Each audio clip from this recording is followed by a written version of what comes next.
Quay cái này biết không? Nói lắm. Yên thật. Mua phải quay được làm quay đã.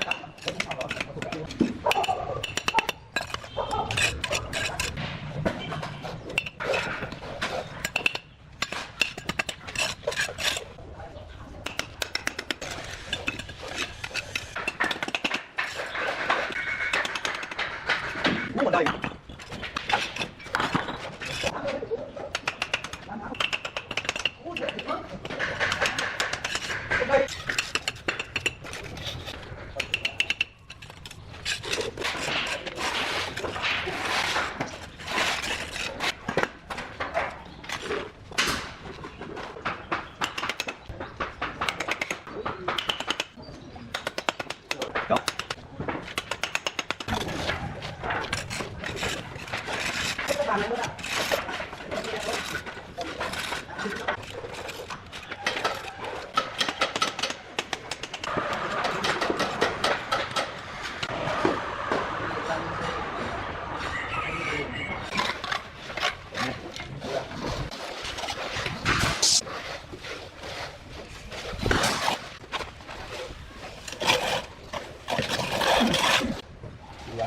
Tiền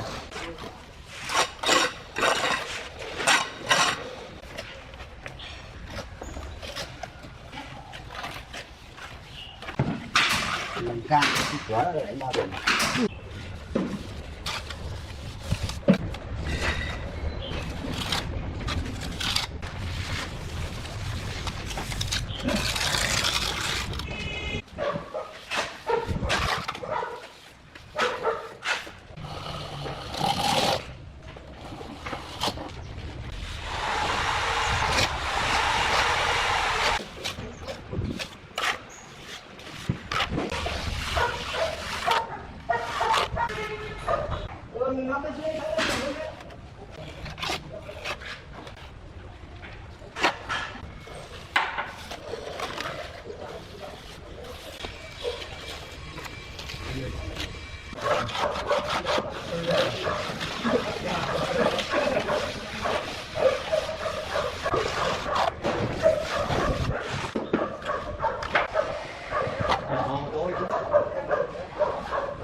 Nhà mình nhiều người thế.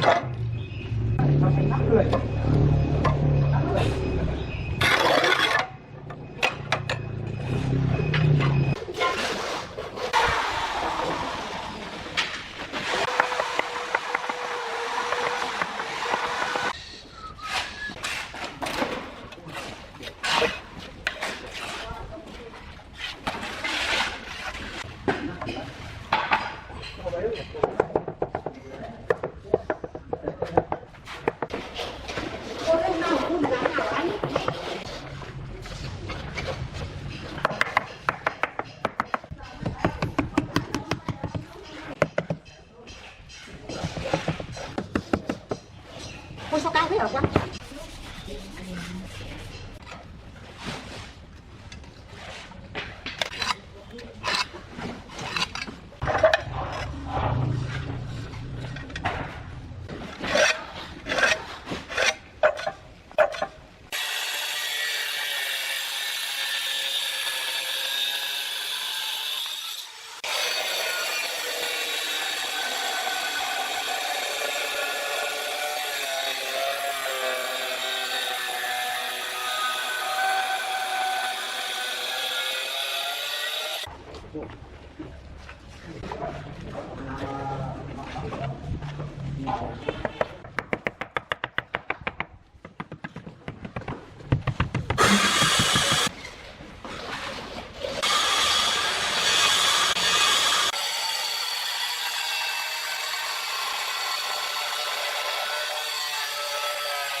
bị sâu.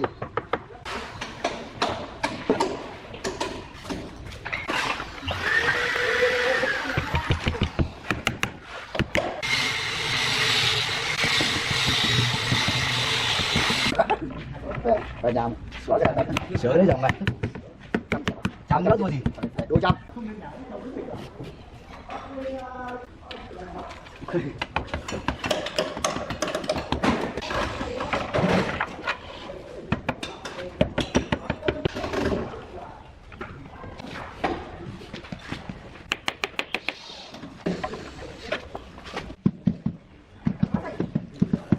Thôi em chụp cái thằng đấy, nhưng mà chụp xong rồi lại không leo với bạn á.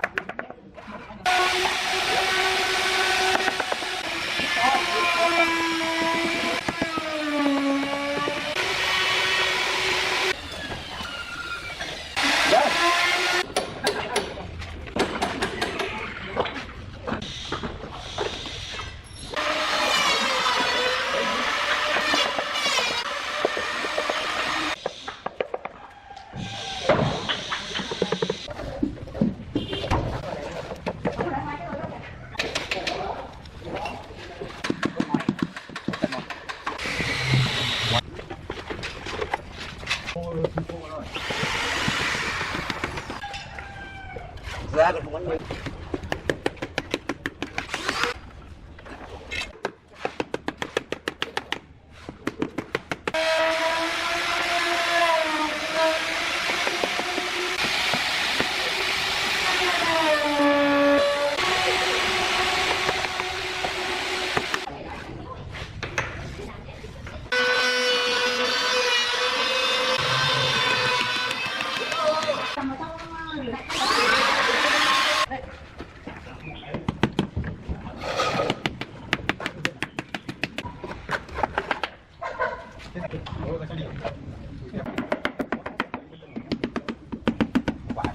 Nói tao phải chấm mấy quýt. Bây giờ nó thích ngày xưa thầy cũng làm nào ông cũng làm nào.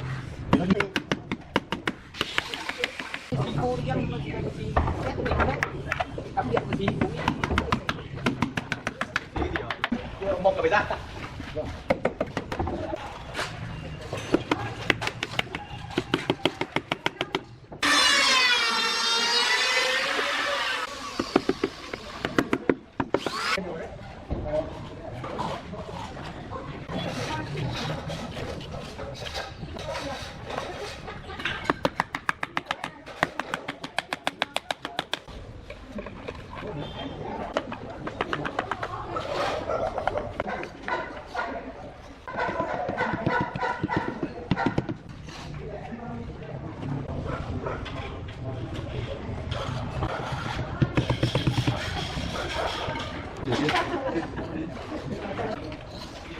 Được cái đây nè.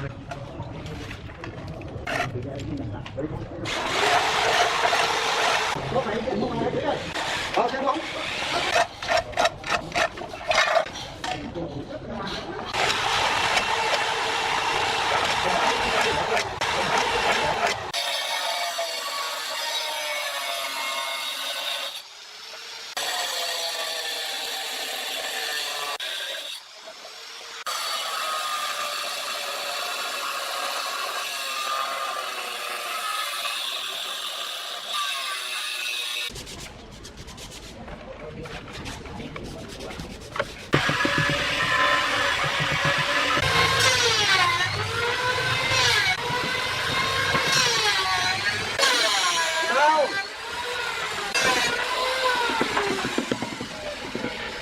Ba để bê đâu gạch luôn ba.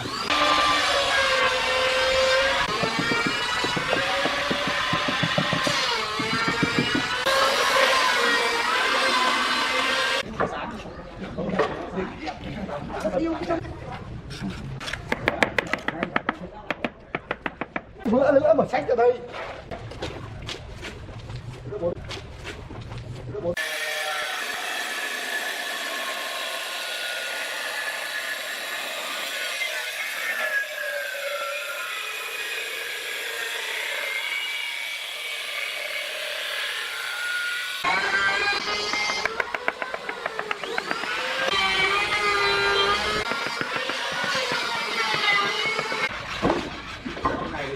Chia mày lại.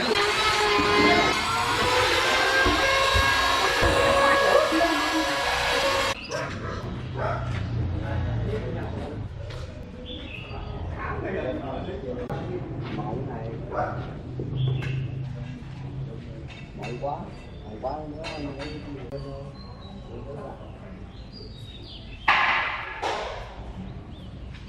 bây giờ nó chỉ ra muốn ra ngoài thôi, làm như lên nó lại lên là nó lại lên căng lại.